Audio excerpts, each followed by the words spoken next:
This One's Wife, Andrew's book. In the British monarchy, few figures have fallen as spectacularly as the former Prince Andrew. Once the Queen's favoured son, his association with convicted sex offender Jeffrey Epstein has transformed him into a pariah, culminating in recent dramatic developments with the stripping of all royal titles and eviction from the Royal Lodge.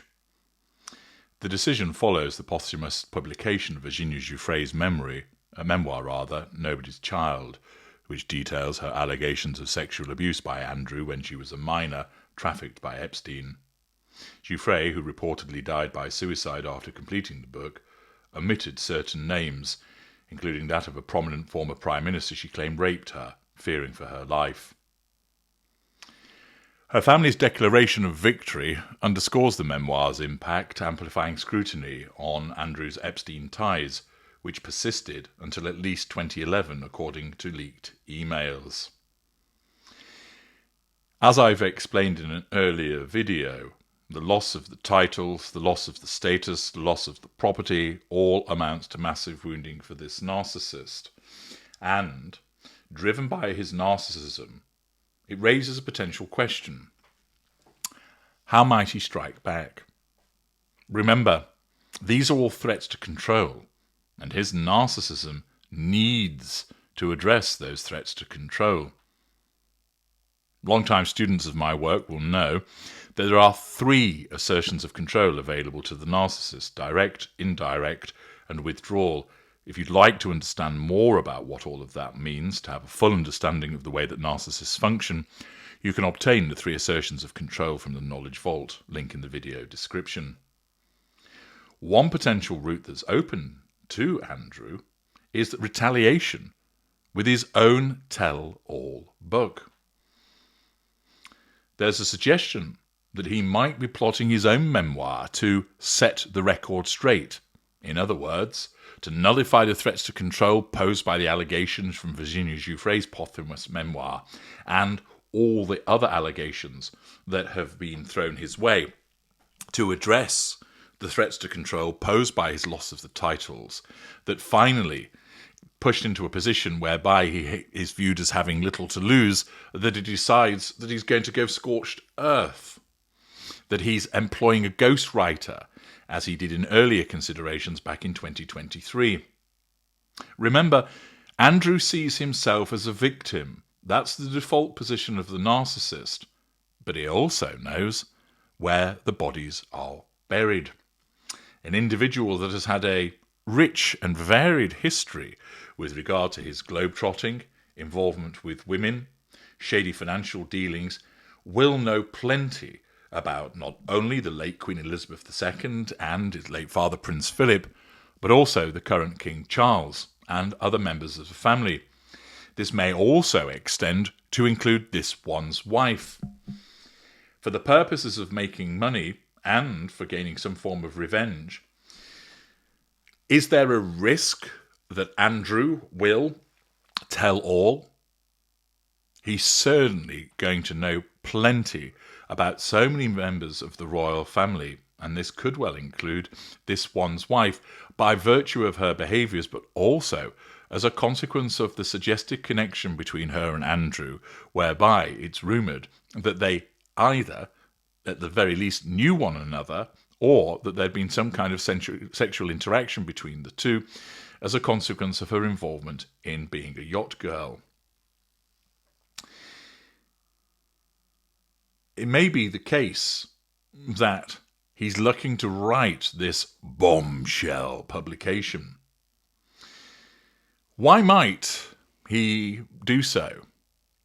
Well, his life's been a tapestry of privilege that's been punctuated by scandal.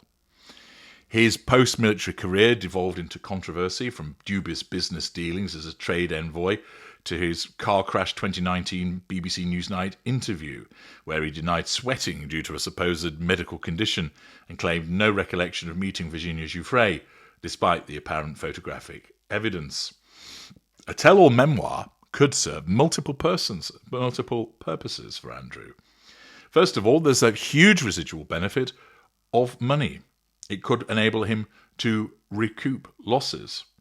His eviction from Royal Lodge exacerbates this.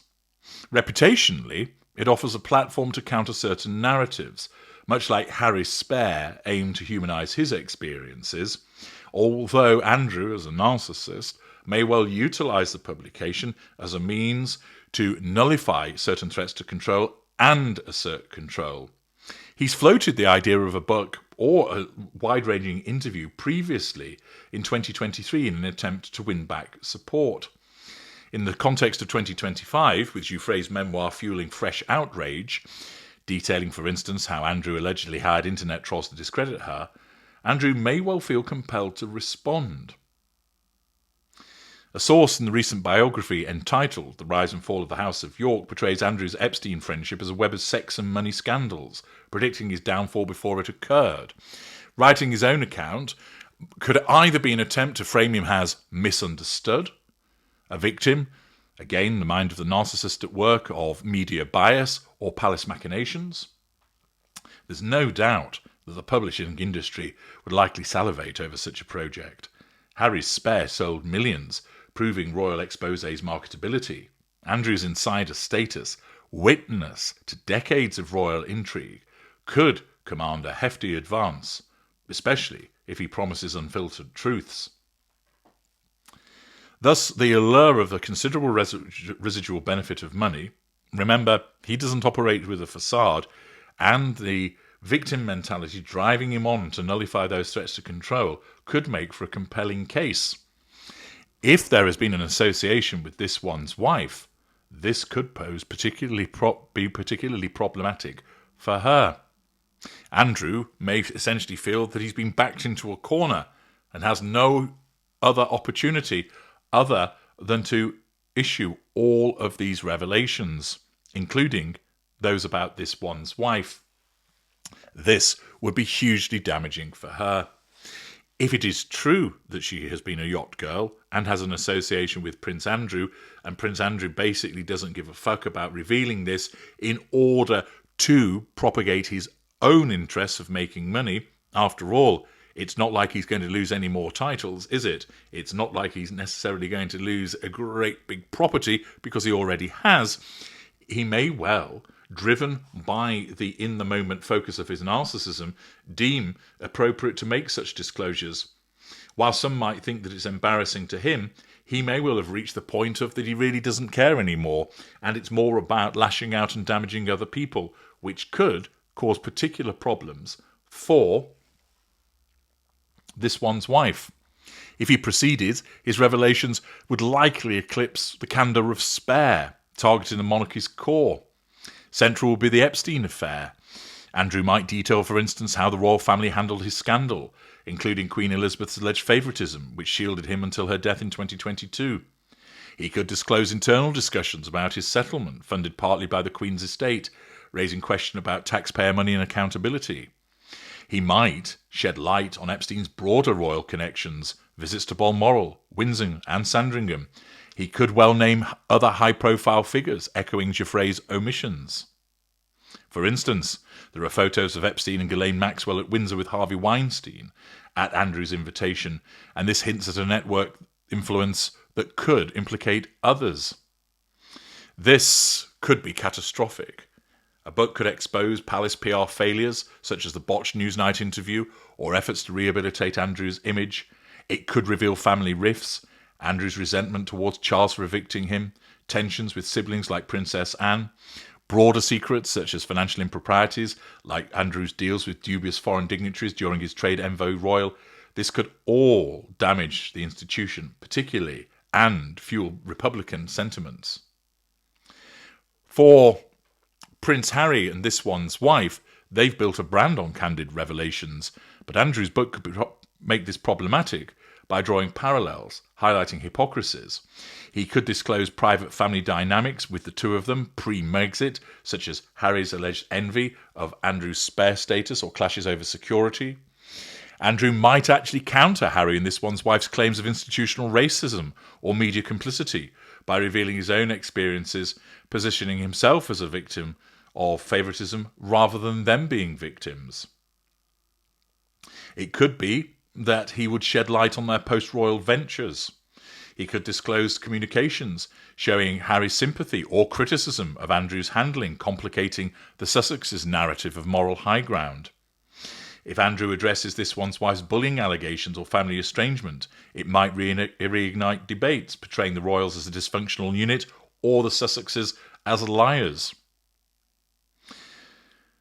It could also be that through vengeful desperation, he demonstrates what she truly is, which could well cause her own empire to come crashing down. There's a huge temptation for Andrew to go down this route, but there are some formidable obstacles to it. Legally, Andrew's settlement with Jouffre includes non-disclosure agreements which will prohibit discussion of the case. Breaching this would invite lawsuits. There's also the fact that some publishers will be extremely wary of potential defamation suits in relation to allegations made surrounding the activities of this one's wife or in relation to what has gone on with Epstein. There also remains pressure from Charles. Andrew is understood to have promised not to write a memoir based upon the fact that the maintenance of his silence means that he continues to receive financial support from Charles.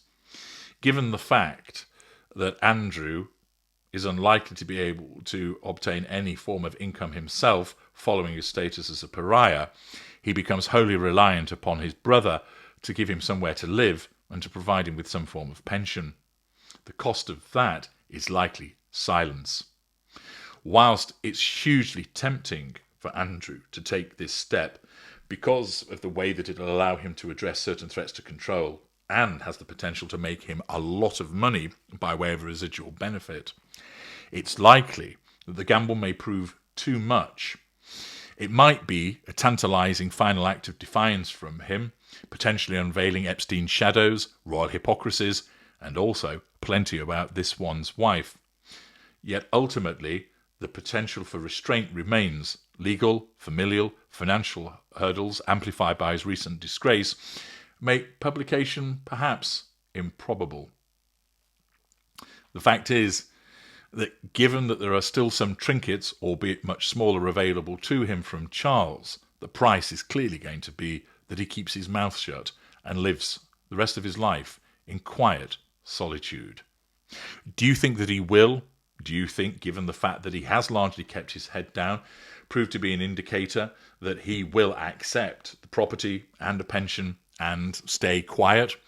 Or do you think that the humiliation of what he's experienced and the possibility of settling some scores, along with making a lot of money, might just tempt him to throw caution to the wind?